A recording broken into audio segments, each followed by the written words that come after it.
안녕하세요. 10분 성경의 보통 목사입니다. 오늘은 여호수아의 마지막 장인 23장과 24장으로 한 장 묵상을 나누겠습니다. 혹시 성경을 아직 읽지 않으셨다면 성경을 먼저 읽고 오세요. 여호수아 23장과 24장은 크게 두 부분으로 나눌 수 있습니다.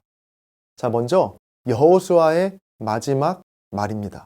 자신의 모든 사명을 다 마친 뒤에 노년이 된 여호수아는 온 이스라엘 백성들을 불러 마지막 말을 남깁니다.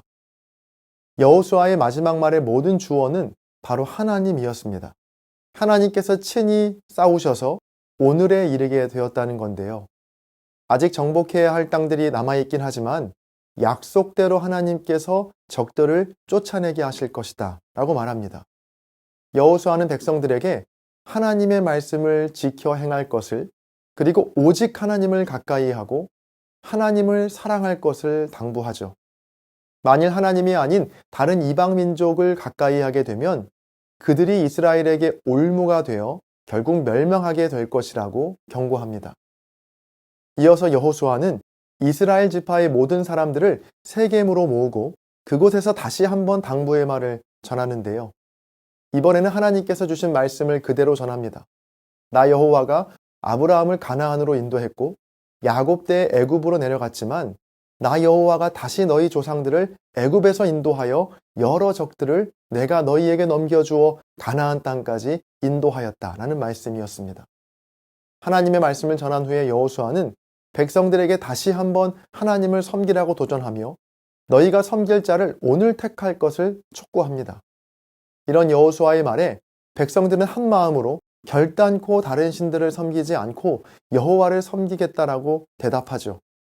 그러나 여호수아는 백성들에게 너희는 여호와를 능히 섬기지 못할 것이라고 말하면서 만일 여호와를 버리고 이방 신들을 섬기면 멸망하게 될 것이다라고 엄히 경고합니다.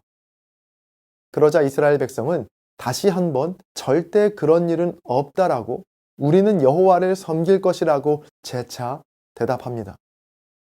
이 정도면 만족할 법도 한데 여호수아는 백성들에게 그러면 너희 중에 있는 이방 신들을 치워버리고 너희 마음을 하나님께로 향하라고 말합니다.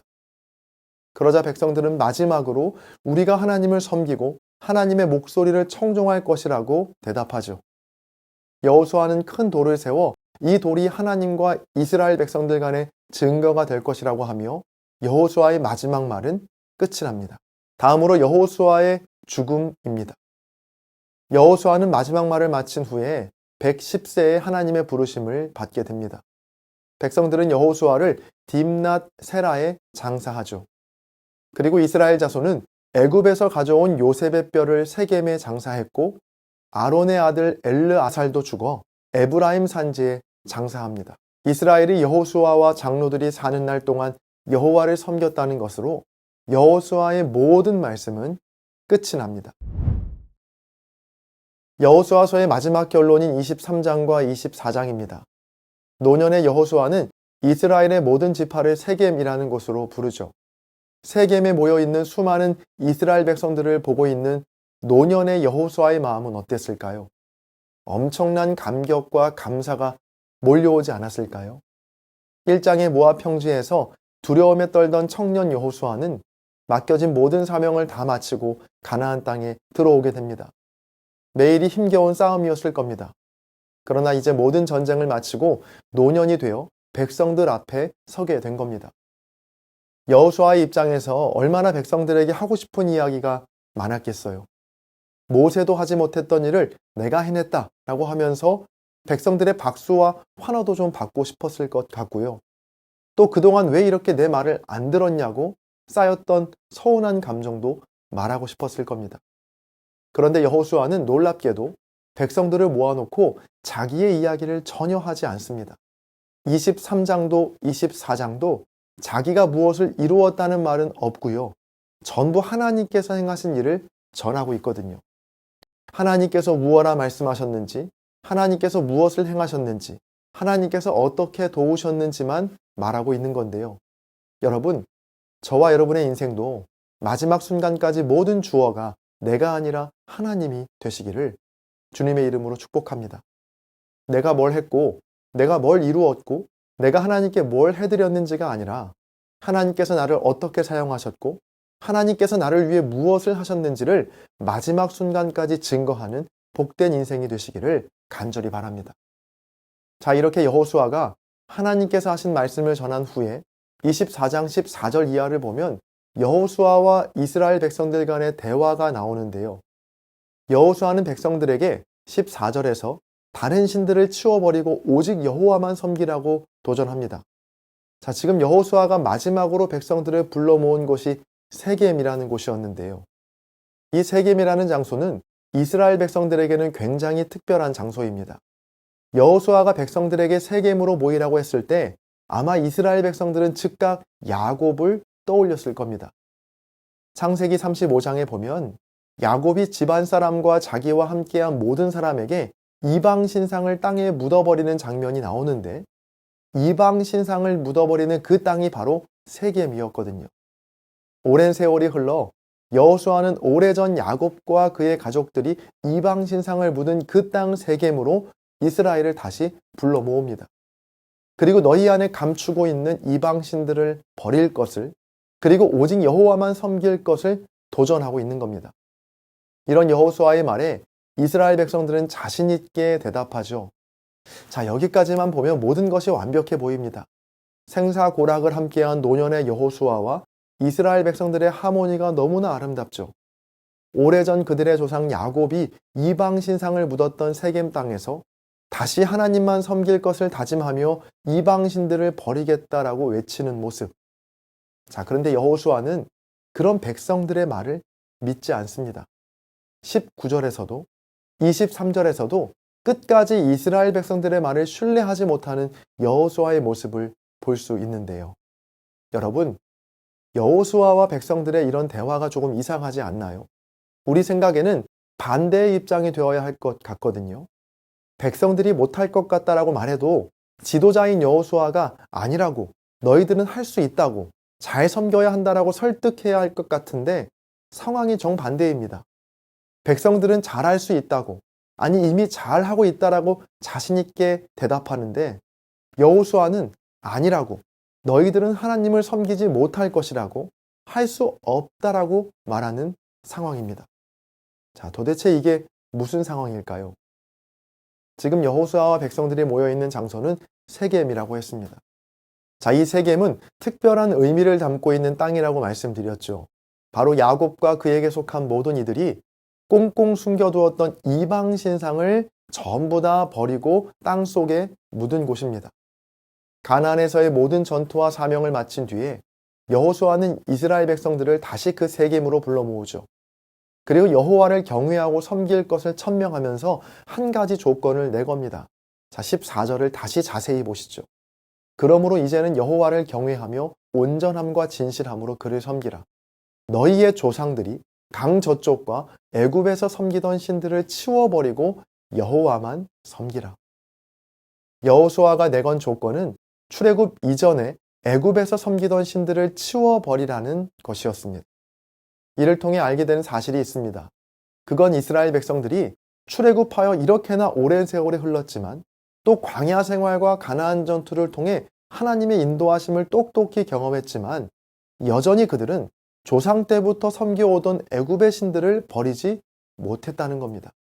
저는 24절에서 두 번의 충격을 받았는데요. 자, 먼저 첫 번째로 조상 때부터라는 말 때문이었습니다. 지금 가나안에 있는 이스라엘 백성들은 출애굽 2세대들이죠. 여기에서 말하는 조상은 출애굽 1세대, 즉 출애굽 당시에 애굽에 임했던 10가지 재앙도 다 경험하고 홍해가 갈라지고 광야에서 내리는 만나와 메추라기를 직접 경험한 세대입니다. 또 불기둥과 구름기둥으로 낮이나 밤이나 인도하신 하나님의 보호하심을 체험했던 세대이죠. 그런데 그 출애굽 1세대들이 여전히 애굽에 있던 신들을 버리지 못하고 품어왔다는 것에 1차 충격을 받았고요. 자, 2차 충격은 심지어 그 애굽의 신을 자신의 후손에게까지, 즉 출애굽 2세대들에게까지 물려줬다는 겁니다. 자, 출애굽 2세대는 누구인가요? 요단강을 건너게 하시고 가나안에서의 여러 전투 가운데 함께 하신 하나님을 경험한 세대들이죠.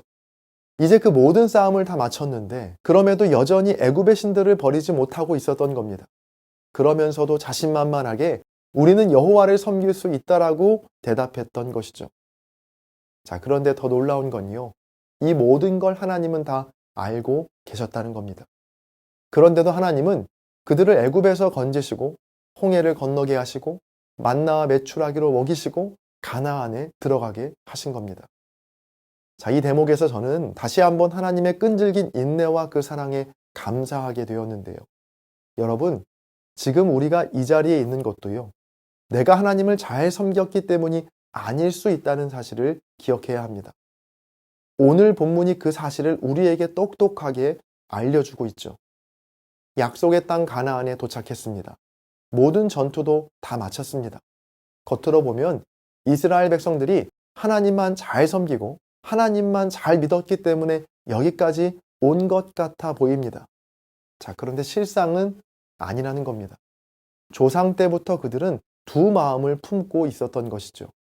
애굽의 신들이 주었던 풍요와 안락을 끊어내지 못하고 늘 마음 한켠에는 애굽의 신을 그리워하는 마음이 있었던 겁니다. 그 거짓된 마음을 하나님도 아셨고 여호수아도 알고 있었습니다. 그래서 여호수아는 말하는 겁니다. 너희는 여호와를 섬길 수 없다. 너희 안에 있는 다른 마음, 즉 다른 신들을 섬기는 마음을 버리지 못하면 너희는 결코 하나님을 섬길 수 없다라고 말입니다. 자, 그런데도 백성들은 의기양양합니다. 아니라고. 우리는 잘 섬길 수 있다고. 잘 섬겨왔고 앞으로도 잘 할 수 있다라고 말합니다. 지금 백성들에게 필요한 건 할 수 있다라는 믿음이 아니라 할 수 없다는 정직한 고백입니다. 이스라엘 백성들은 자기의 품속에 애굽의 신들을 버리지 못하고 있었지만 그들은 할 수 있다는 믿음에 충만해 있었거든요. 애굽의 신들을 버리지 않고도 여기까지 잘 왔고 그러면서도 들키지 않고 하나님을 잘 섬겨왔다고 믿었을 겁니다. 그 확신과 믿음이 이스라엘 백성들에게 올무가 되었죠. 여호수아의 마지막 장인 24장 31절이 말해주듯 그들은 그저 여호수아와 장로들이 사는 날 동안만 하나님을 섬겼습니다. 여호수아의 죽음과 함께 하나님만 섬기겠다는 그들의 믿음도 사라지게 된 것이죠. 여러분, 하나님 안에서 우리가 무엇이든 할 수 있기 위해서는 먼저 나는 할 수 없다는 철저한 자기 고백이 있어야 합니다. 나는 늘 할 수 있고 잘해왔고 잘할 거라는 자기 신뢰에 가득 찬 사람에게는 하나님의 은혜가 임할 자리가 없습니다. 또 나는 할 수 있다라는 믿음으로 충만한 사람은 자기의 잘못을 깨닫지도 못합니다. 오늘 본문에도 여호수아가 몇 번이나 이방의 신들을 버려야 한다라고 말했지만 백성들은 전혀 그 말에 반응하지 않거든요. 뉘우침도 없고 회개도 없습니다. 그저 당당하게 그래도 우리는 하나님을 잘 섬길 수 있습니다라고 외치기에 급급했죠. 여호수아를 마치면서 혹시 우리에게도 이스라엘 백성들이 저지른 잘못이 있지는 않은지 돌아보시기를 바랍니다. 할 수 있다라는 믿음보다 또 나는 잘하고 있다라는 자기 확신보다 먼저 나의 부족함과 연약함을 인정하며 하나님이 없이는 나는 아무것도 할 수 없다는 정직한 자기 고백이 있기를 바랍니다. 이러한 고백으로 마지막 순간까지 겸손히 주님을 섬기는 저와 여러분 모두가 되시기를 주의 이름으로 간절히 축원합니다. 이렇게 여호수아의 한 장 묵상이 끝이 났습니다. 좋아요와 댓글 그리고 공유를 통해 한 장 묵상을 응원해 주시는 모든 분들께 진심으로 감사를 드립니다. 그리고 도서비와 영상 장비 후원으로 함께 해주시는 분들에게도 진심으로 감사의 인사를 드립니다.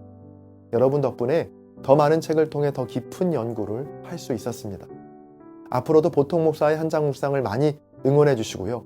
저는 10분 성경의 다양한 영상을 통해 또 찾아뵙겠습니다. 하나님의 말씀이 두루 통하는 그날까지 10분 성경은 계속됩니다. 감사합니다.